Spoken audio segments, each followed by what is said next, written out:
Hi there, friends. Before we kick off today's video, I want to take this time to tell you about a channel change starting April 1st, 2024. In April, Friday's videos will be removed from the channel lineup, leaving releases on Wednesdays and Sundays, plus any lives here on YouTube. This is happening for a couple of reasons. Number one, due to the new flow of channel videos, the editing process requires more time than it has in the past to complete the editing. I do all of my content creation, video editing, production, and posting myself. Therefore, I believe this change will allow me the time needed to make sure my video releases are the very best they can be. But don't be dismayed, for the second reason this change is happening is because Friday's videos will now move to being live video paint-alongs once a week in the Thrifty Apprentice Patreon community.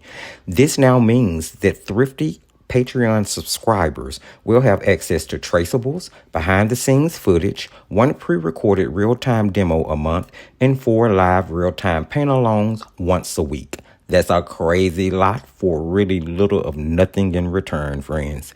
If you happen to find this interesting, don't forget to check out the video description for the Thrifty Apprentice Community Patreon link.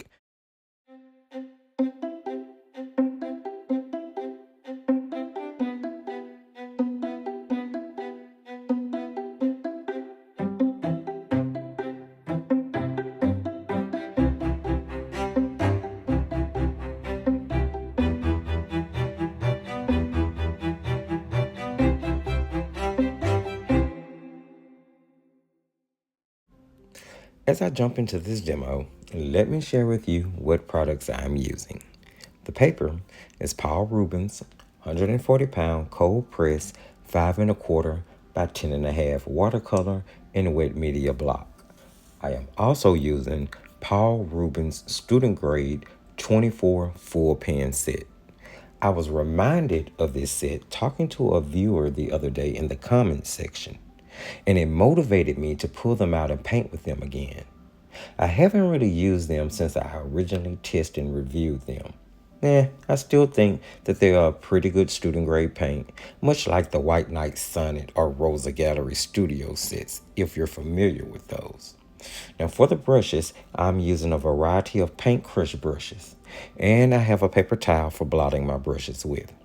Now, despite all the products I just named, you be sure to use what you have. This composition I am tackling in this demo is the beginning to a full page composition that will evolve from this point. So I will complete this full page as time goes on. Don't worry, I will be sharing that progress with you as it goes along. Now here is a piece I finished just the other day using Paint Crush's Art for Joy's Sake palette. So I will be eventually taking this page in that full page direction. Now I started with the number 12 round so that I could make juicy washes to paint the first layer with. I'm trying to get better at wet into wet washes, allowing me the possibility to achieve the look I am going for in one wash. It's a work in progress, truly. However, one of the most important takeaways to any art journey is to never stop learning. So I practice this craft daily, constantly looking for knowledge to absorb that will help me improve. So for the leaves, I am using sap green from this set as the base color, and I am mixing a separate wash using sap green and the ultramarine blue. Now this gives me a darker shade of sap green to use for my shadow colors. I did splatter water across the paper before I started and added any paint. That was just to give me a looser feel as paint hit those spots, although that only happened once in this video. However, if done right, the look can be rather effective in adding some looseness to your paintings. Now I have moved on to painting the branch. The original colors that I used was raw sienna mixed with a smidget of sap green. Then I dropped burnt umber into the areas I wanted to shadow. Honestly, I wasn't really that thrilled with the effect that they gave me. So I will be glazing the branch with burnt sienna after the first layer dries. Now here I'm using a cat's tongue brush, but any brush that comes to a nice point and doesn't hold too much water will do. Now is a great time to share your thoughts, friends.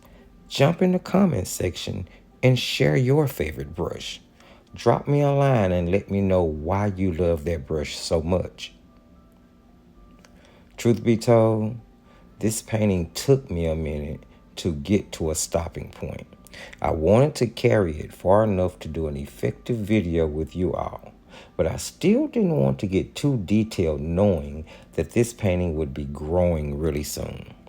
After my first layer of color dried on my leaves, I reassessed my composition and decided to deepen my shadows as I added my veining to my leaves.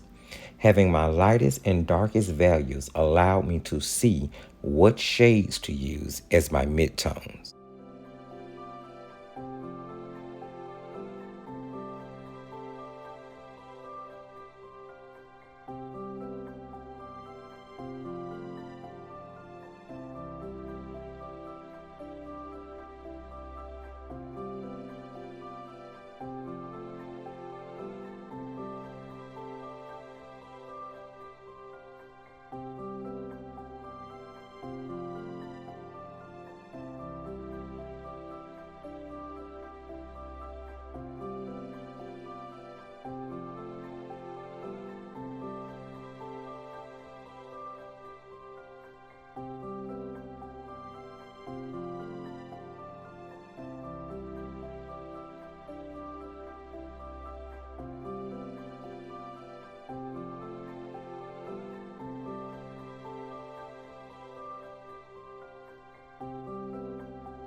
For the veining, I have switched over to a 000 liner brush.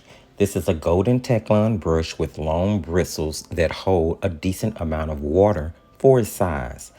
A thin brush like this helps you achieve those long, thin strokes in one go, my friends. Not that there's anything wrong with broken lines in your veining. Always remember, when painting anything nature-based, non-symmetrical and wonky, they're good things.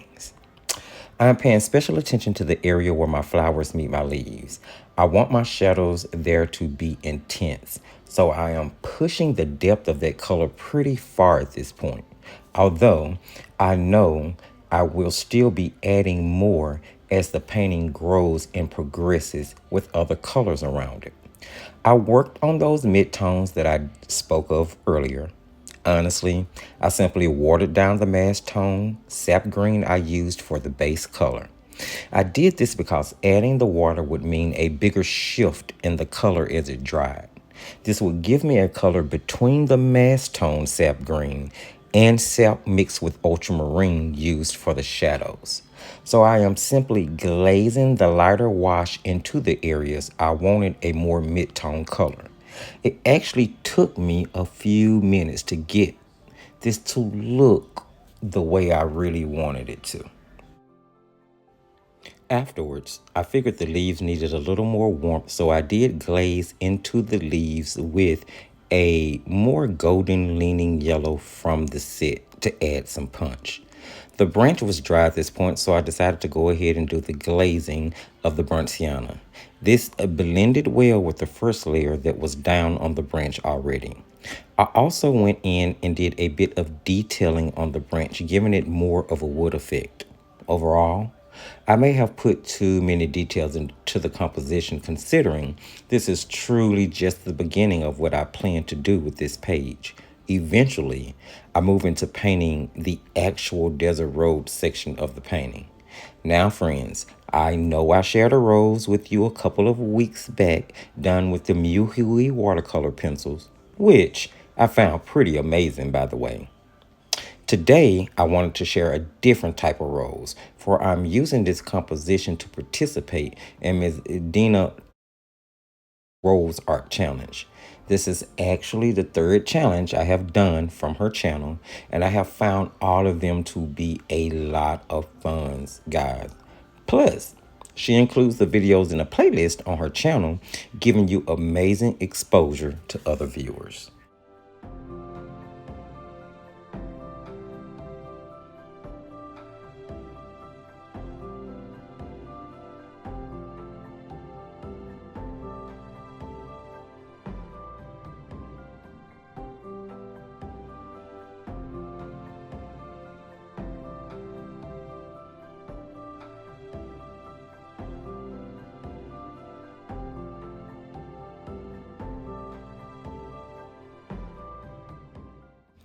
I started the rose by painting the center with lemon yellow.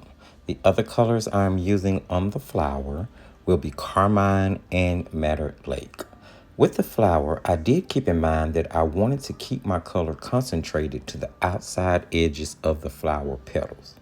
You will also notice as the video progresses that I grabbed my water-soluble fountain pens to add a small bit of detail to the flower and the flower bud.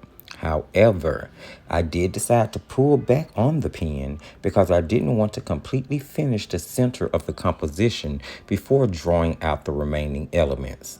From this point, the rest of the video is super easy to follow. So I will cut out and let music finish off the rest. If you saw anything you liked throughout this video, please sprinkle a little love by giving the video a thumbs up. Remember that sharing is caring, and it may put the video in front of other wonderful viewers like yourself. Please take advantage of the comment section and let me know what you thought of today's composition. Specifically, don't forget to let me know about your favorite brush and why. If you're new or returning and you haven't subscribed, please go ahead and hit that subscription button and notification bell so you won't miss any of the great new content coming from this corner of the world. And you can always check the video description for all of the relevant and important links. Remember, as I tell you guys at the end of every single video, just keep creating.